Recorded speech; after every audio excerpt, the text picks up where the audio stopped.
বাবার বাড়িতে গেলে পরে দিয়ে আসে আমি এত পরিমাণে আলিস্য হয়ে যাই সকাল 9টার সময় আমার চোখের ঘুম ভাঙে না। আর নিজের বাড়িতে থাকলে সকাল 6:30টার সময় অ্যালার্মের সুটে আমার ঘুম ভেঙে জায়গা।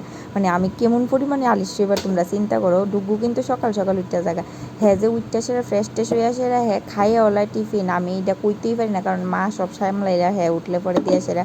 আর রাত্রেও আমার ঘুম ভালো হয় হিয়ানে গেলে, কারণ কি মা হ্যাঁ উঠলে পরে দিয়ে মা ওই ঘুম পাড়াইলে আবার এর লেগে আর বেজার লাগে না। তো আমি তো জামাই ষষ্ঠীর পরটা দিয়ে সেরা গেছিলাম আমরা বাড়িতে, একটু খাওয়া দাওয়া নিমন্ত্রণ আসছিল সবাই। যেই দিন মানে অনুষ্ঠান আসলো সেই দিন সন্ধ্যার সময় আমরা কলটা গেছিলো বা নষ্ট হয়ে আসে। তো সারাটা রাত্র যেই কষ্ট হয়েছে, মুটকির মধ্যে জল থাকুনে রক্ষা স্টোর করে রাখছিল মা।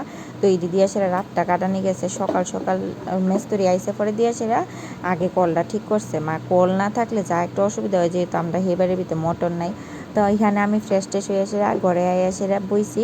আর দেখি গীতা মা টিফিন টুফিন সব রেডি করে রাখছে, রুটি করছে, চা করছে। আর আমি গেলে পরে মা আমার লিগা অপেক্ষা করে বইয়া থাকে যতক্ষণে আমি উঠুম, এরপরে মা টিফিন খাইব। এর আগে মার সব কাজ সাইরা লইলেও মা খাইতো না। এই জিনিসটা সত্যি বিয়ের পরে খুব মিস করি আমি, যেহেতু একলা